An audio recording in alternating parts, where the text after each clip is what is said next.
thoughts of Mike Steph, this marks a new beginning. Thanks for supporting a total reinvention. The soul is still here, but the vibe's a little different. Unpredictable, hot the kids and the women. Sports of all sorts, music mixed with living. Rep New York City, but ain't the politician. Always bring the heat, Steph baking in the kitchen. Big shout to y'all, I appreciate the listen.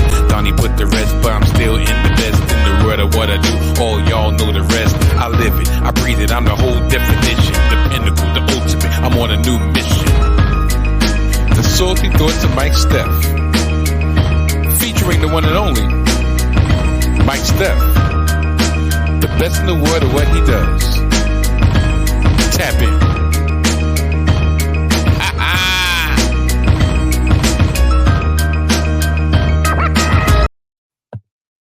What up, people?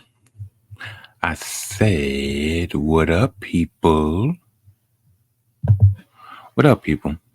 Welcome to a special Sprinkle of Salt edition of the Salty Thoughts of Mike Steph podcast, featuring the one and only Mike Steph, best in the world of what he does. I'm going to let y'all know right now, if y'all are used to the boisterous one, or you're used to the rambunctious one, if y'all used to be going on a ranting and raving like a lunatic and screaming at the top of my voice and having those high pitch, or should I say, the dozens and dozens of Mike Steph viewers and listeners out there who are accustomed to maybe a little more energetic me, I'm going to let y'all know on a little secret. The little secret is this. When I dropped my full-length episode for this week, dealing with Shohei Ohtani and the New York Jets and all that other BS, I said I was going to double back and give y'all twice the pleasure for half the time, or the double barrel approach. I kind of overlooked the fact that it was already Monday. Now, my shoot job, I work Tuesday through Saturday. I work, I won't say the graveyard shift. No. But I don't get home until after midnight. And during the weeknights, I am benevolent. I am considerate to my lovely daughter, Main Event K, and my lovely wife, Mrs. Ooh. So I normally don't record on the weekday. That's why I drop late Sunday night, early Monday morning. So I was having a discussion, or a quasi discussion with, that guy from Arizona, that guy from Glendale to be exact, my brother Tyler McDowell. And he was like, oh, double barrel. And I'm like, oh, shoot, I did kind of promise that I was going to drop 2 episodes again this week. Not only was I going to drop 2 episodes again this week, I was going to give the video listeners, the video viewers, a special Sprinkle of Salt edition on the YouTube streets.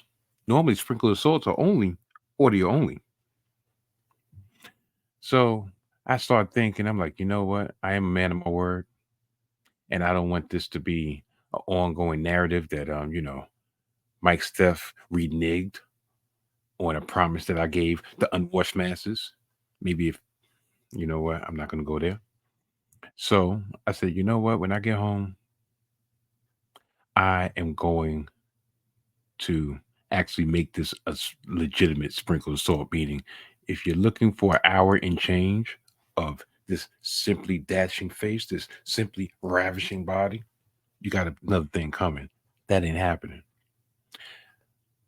I also put in the community tab of this channel, the channel of Mike Steph, that this episode was dropping at noon. So once I put it out there, I was like, I guess I'm going to have to hold my own ass to the fire. So if I seem a little subdued, don't worry. No, Mike Steph has not been back in the bottle. Mike Steph has not indulged in one of his former vices. No. Mike Steph is just being the benevolent one that y'all have grown accustomed to being. Okay, so now with all that out the way, let me let y'all know what this sprinkle salt is actually going to be about. And this sprinkle salt is going to be about the upcoming WrestleMania double main event with The Rock, with the American Nightmare, Cody Rhodes, and the tribal chief, the head of the table, Roman Reigns. I have a couple of views, a couple of opinions that I wanted to get off my chest since the last time I discussed this trio. You notice how I kind of left out Seth Rollins because guess what? Right now he's literally the fourth man in a quartet. He's like invisible. He has his own situation he has to deal with, and probably when I double back for my WrestleMania recap, I might give y'all a preview. Probably will. I'll talk about his situation, but right now we're gonna we're going to concentrate on the big three, or as Kendrick Lamar said, "Ain't no big three, it's just big me." Yeah. So I have a couple opinions on what has transpired since the last time I spoke about this trio, and especially since this past Monday night, in which the self-proclaimed and at this point in time, well-deserved final boss, The Rock, did to the American Nightmare, and a promise he made to him at the very beginning of that episode of Monday Night Raw, a surprise appearance by The Rock, by the final boss in Chicago, Illinois, at Allstate Arena. He told Cody Rhodes, "I'm gonna make you bleed, boy." And I swear, the way I see The Rock's sense of humor, it was almost like he was trying to say, you know what, Cody Rhodes? I'm gonna take your virginity, boy. I'm gonna make you bleed.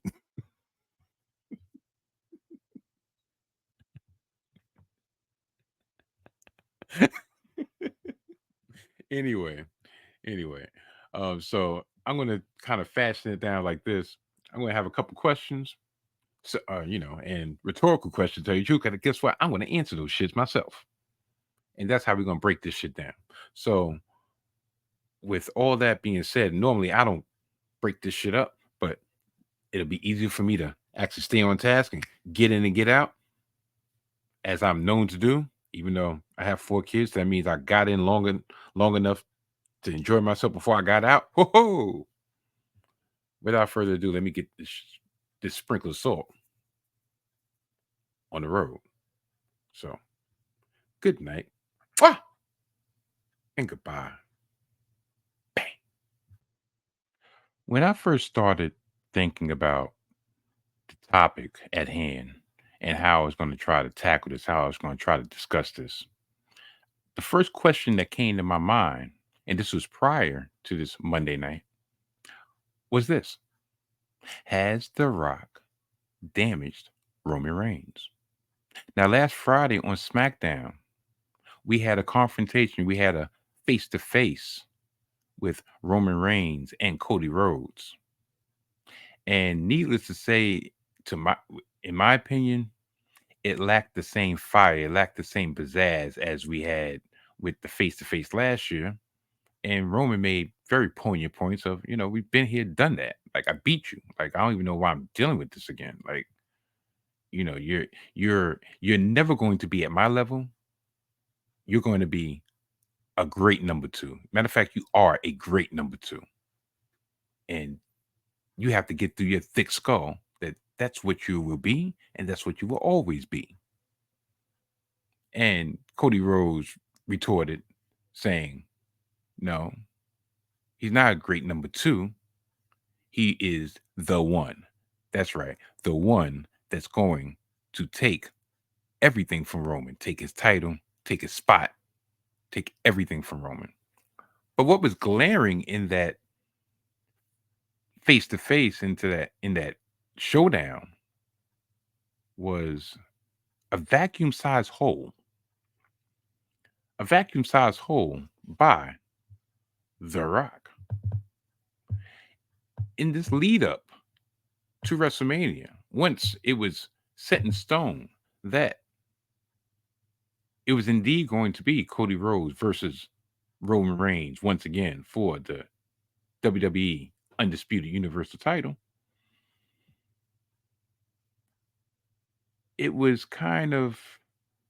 uh, kind of glaring that it seemed like Roman Reigns kind of shrunk in the presence of his uber popular, uber dominant cousin, The Rock.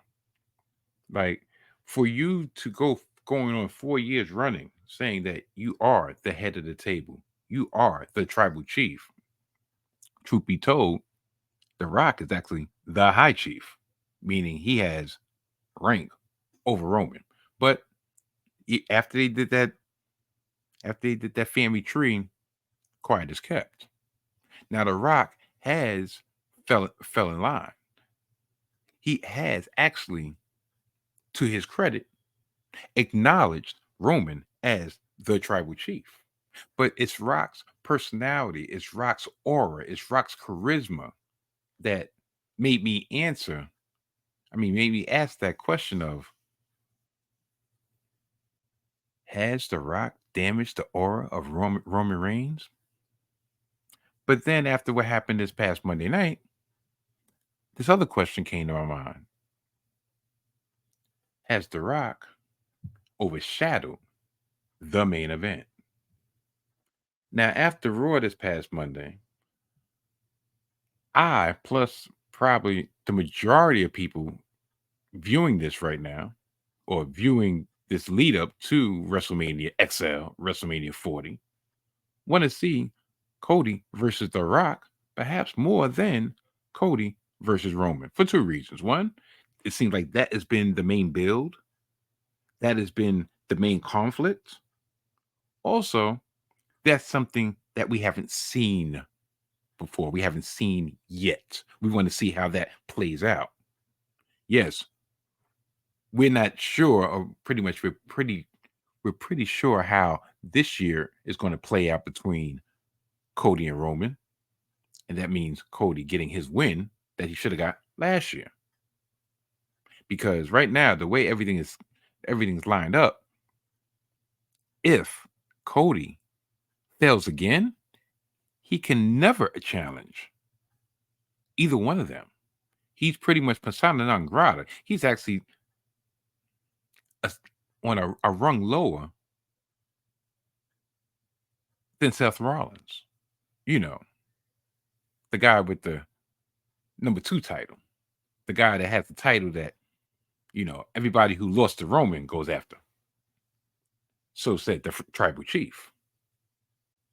Now, don't get me wrong. The Rock has done a phenomenal job of tweaking his persona to get this new interpretation of his character over. He came back and he was playing the hits. That was everybody's go-to. Like, look, dude, you're doing the same thing you did 20 years ago. And it was so funny because while this was happening, when he first came back, I was actually doing a deep dive into the build-up for WrestleMania 17. The main event between The Rock and Stone Cold, when Stone Cold turned heel on The Rock. And there was always that kind of little resentment that the fan base was starting to get against The Rock.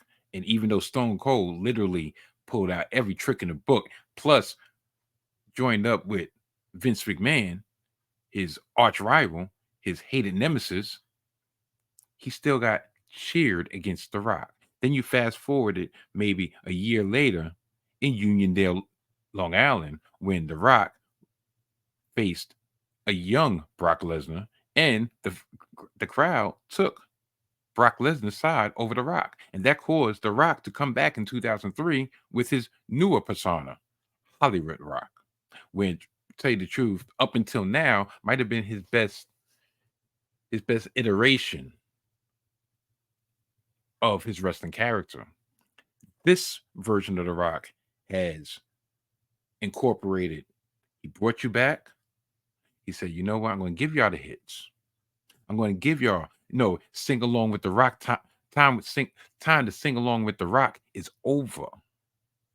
Then he brought back little pieces of Hollywood rock with the rock concert in Memphis a couple weeks ago. But the one thing he has done to put this character over the top, he's brought it into 2024. The viciousness, the cold heart, the cold-bloodedness that he is eviscerated Cody with verbally on social media, and that beating that he gave Cody this past week, he's become a killer. He has truly embodied the term the final boss, which, if you're really paying attention, and if you're familiar with the term the final boss, that means top of the food chain. That means the guy. By him saying that he's the final boss, I'm quite sure it'll come out that Roman took that as a slight. Because if you're saying you're the final boss, that means, all right, you got to go through the tribal chief to get to me. Yeah, we're going to have to tag match, but guess what? You have to beat my cousin to get to me. And if you can't beat my cousin, don't even think about coming to me. And guess what? I'm going to remind you over and over and over and over and over again. Yeah, you're probably not even on my cousin's level. But I'm going to give respect to my cousin because that's family. The whooping that he put on Cody was the likes of something we have never seen. I was going to say haven't seen in decades, but no, we've never seen that side of the Rock. Except years ago when he had that feud with Mankind / Mick Foley. And that Royal Rumble that pretty much how many chair shots to the head did he give Mick Foley? Like 20? Pretty much he split his wig, literally. And he said, no. Rocket won't be finished until he says I quit. And God darn it, he gonna say I quit. I'm old enough to remember that. And even then, it was still with a little bit of a sarcastic humor, sarcastic twist. But that was cold-blooded Rock in 99. You fast forward 25 years later with this being, this ultimate man, doing the things he's doing now and combining all aspects of no longer the people's champion, but just the Rock at the board, part of the board of TKO. Listen, you got corporate Rock. Like I said, you got corporate Rock. You got Nation of Domination Rock. You got Hollywood Rock. You have all these iterations of the Rock. And it's clearly positioned himself as the bad guy. It's similar to me what Roman did last year at the Royal Rumble, and when him and the Usos pummeled Kevin Owens to a point that it was such a dastardly deed that it ultimately forced Sami Zayn to turn against his brethren in the bloodline, turn against all the attention that he was actually getting from being in that group, turn against Roman Reigns to rescue his friend. It also succeeded in strengthening the bloodline's position as the heels, the top heels in the game. Remember, every city, the bloodline's in your city. Orlando, acknowledge me. Atlanta, acknowledge me. And when he said acknowledge me, everybody put their ones up. Everybody put their ones up. And everybody got up and stood tall and acknowledged the tribal chief because they were cheering their tribal chief. Now, with all that being established, maybe I've just answered my own question. But I have another question. Coming up.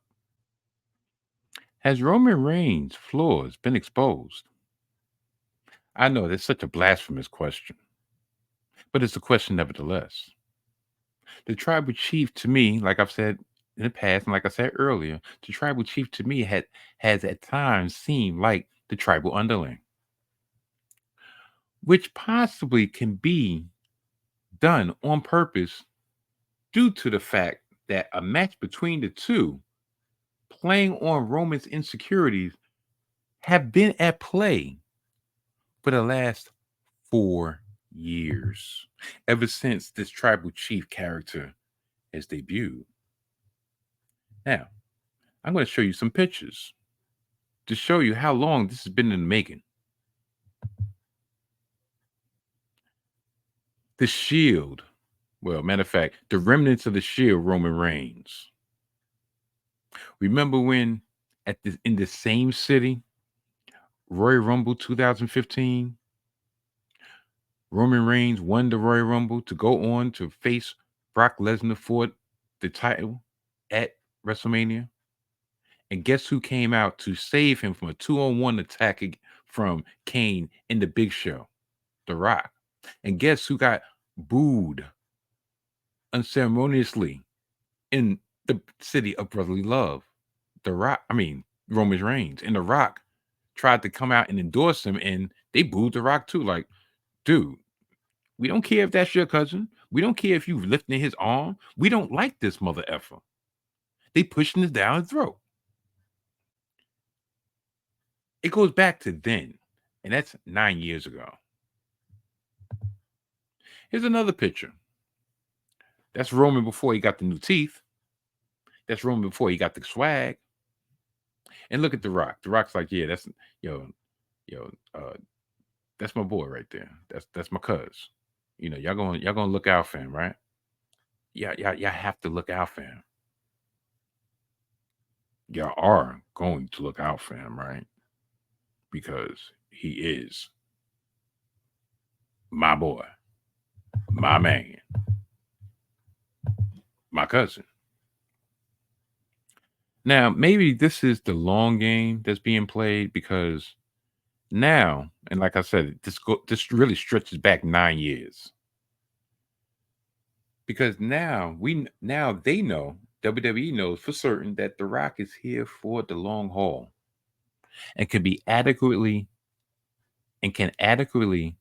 add his input to make this storyline, to make this WrestleMania, to make this story in itself as epic as possible. The end game has ultimately always been Roman and The Rock. It has always been that. Now there are rumors, and I don't know how true to believe these rumors that are coming. I don't think Tama Tonga is going to be part of the Bloodline. I might be mistaken, but I don't believe so. I believe he might be headed to NXT with the Good Brothers so they can form, maybe that'd be a new OC or something. I don't know. There's talk of Jacob Fatu coming. Perhaps. I know one thing. Remember, isn't Solo the heir to the tribal chief? Isn't he the heir to the tribal throne? He's always quiet, but he's been quieter than normal. He's been downplayed more than normal. You haven't seen the dominance of Solo Sikoa be amplified in the presence of The Rock. Which side is Solo going to ultimately choose? Interesting question, right? Now, that brings me to this. Is the tag match the true main event of WrestleMania 40. And I know you're probably like, what are you talking about? Like, technically, it's the main event. It's on WrestleMania Saturday, and then we got Roman and Cody on WrestleMania Sunday. Okay, but that's not the question I just asked. The reason I asked this is because this tag match will be the catalyst for everything that will follow it. That's why it's going on Saturday. It will set up everything we will see on WrestleMania Sunday. The climax, the explosion, the pinnacle, the ejaculation of built up angst, built up emotions, built up energy will be released starting at the end of WrestleMania Saturday with this main event. And if you think about it, what happens after this? What happens on Sunday? What happens after Sunday? At the end of Sunday, at the end of WrestleMania two-night event, will cause the roads to split. Pardon the pun. Cody's story will be over. The story that they've been running for the last quote unquote 2 years. If he wins the title, that part of the story will be over. Yes, we know there's probably going to be a Rock versus Cody match in the near future, probably SummerSlam. Hopefully they didn't do it in Saudi Arabia. I don't know. But before we get Roman and The Rock, we will get The Rock and Cody. Guarantee out. Because I think they're going to save Roman and The Rock. They're going to long play this. So Roman might go away for a minute, like really take some extended time. The Rock says, you know what? I'm tired of this cocksucker. He done split our family apart. Guess what? I'm going to split his wig once again. And he challenges him for the title. And if anything, who knows? Maybe The Rock beats Cody for the title. And Roman, in order to gain his self-confidence back, to gain his aura back, has to go against his cousin to get the one thing that has been synonymous with him for the last 4 years, and that is the WWE Universal Championship. Just saying. But like I said, The Rock and Roman will go on. Anyone hoping that The Rock and Cody was in cahoots will be sadly mistaken. After the bloodletting on Monday, you can put all those theories to rest. Like, makes you wonder though, without the bloodline arc, will the fans tire of Cody? I know it's something that you wouldn't think of, but listen, it's happened to the best of them. It's happened to the best of them. It happened to The Rock. It happened to Cena quick. It happens when, the fans could be as fickle as they've been known to be. I mean, Daniel Bryan called it out. Like, look, once he got the title, I'm not saying people was booing him, but people was like, oh, all right, you got it. You got it. And nobody was really, I mean, they was doing it, but it was almost like just like second nature until he said, you know what, y'all motherfuckers are fickle. I ain't messing with y'all. Like I said, we all know that the fans can be fickle as hell. And even though Cody has added a much needed edge in this run up, we've seen the signs that the crowd will be bored with the white meat babyface act. Which leads me to a question that I'm not even going to attempt to answer at this time. Will Cody turn heel? Will he ever turn heel in the foreseeable future? Not now, and not in the immediate future, but down the road. That's something that we can pick up on at a much later date. Much later date. Because this is not the time nor the place. I, for one, can't wait for WrestleMania. I mean, this new era that we're in right now, I think they have an 11 straight sellout TV shows. Just put the business to the side because look, I'm not about the stats. I'm not about the money. None of that shit's going in my pocket. Tell you the truth, money's coming out my pocket. But just the electricity that you can feel through the TV when you watch makes you want to be a part of that, makes you invested in the stories that they're telling. And it goes down the card without even mentioning every last match or potential match. You're invested based on that trio, the big three. You still have CM Punk on the outskirts, sticking his head in, like, look, I'm injured, but I'm in here. Drew McIntyre stepping up his game. You got Gunther and Sammy with Chad Gable on the outskirts, sticking up his head. Then on SmackDown, you got AJ and LA Knight. LA Knight finally getting that spotlight that he so richly craves. You have Bailey and Io Sky, Bailey and Damage Control. Actually, having two matches, if you think about it. You have Bailey getting hit, trying to exact her revenge on Io. And then you have Bianca, Naomi versus Damage Control. Maybe for the titles.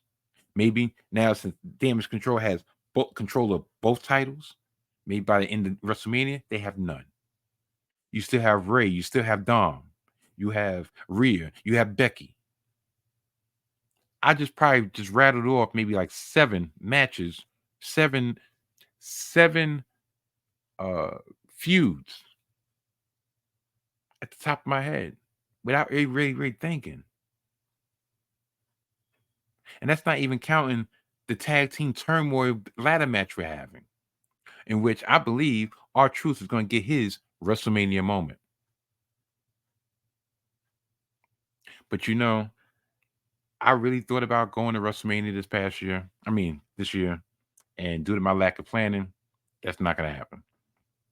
I kind of waffle too much, and the way the schizophrenic weather is, I'm sorry.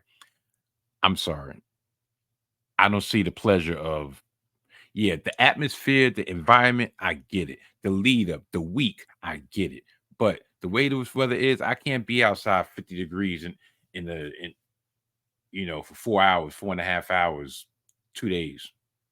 Maybe I'll wait until they get to either dome or uh warm weather, make it a vacation really. I don't know. But to make up for the fact that I'm not going to WrestleMania, make up for the fact that I really wanted to have that as something that a bucket list, checked off, and plus something that me, my son, and my daughter could do, main event K and Chef Mix. I said, you know what? The Raw before WrestleMania is emanating from the place in Brooklyn I hate the most, the Barclays Center in Brooklyn. Now, I'm a Brooklynite, and the Barclays Center is pretty much a 10-minute drive, a 10-minute train ride, or a half-hour walk. And this is before The Rock was announced on this show. I was waffling. Like, darn, I don't know. And then this past week, I said, you know what? F it. I can't have that close to me, and I'm so invested in this lead up to WrestleMania. I can't not be a part of that.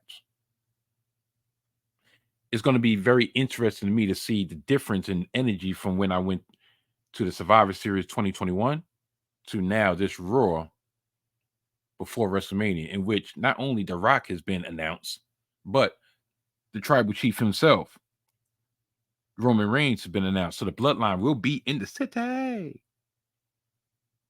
And me and Main Event K will be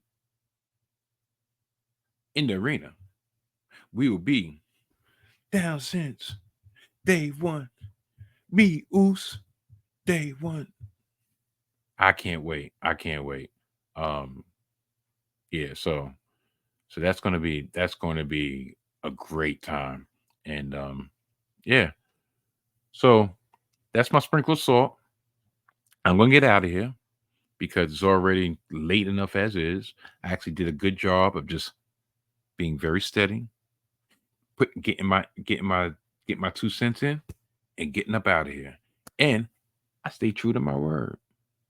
I gave y'all a double barrel approach. I gave y'all two. Yeah. All right. Stitch, you got anything to say? Nah, Stitch is asleep. Don't let that fool you. I know his eyes stay open, but he goes to sleep when it's open. So until next week, I bid y'all adieu. Check out the full length version of the Salty Daughter Mike Steph. Check out everything on this channel, this YouTube channel of Mike Steph, and you'll be glad you did. So with all that being said, I'm getting the hell up out of here. All right. Goodbye.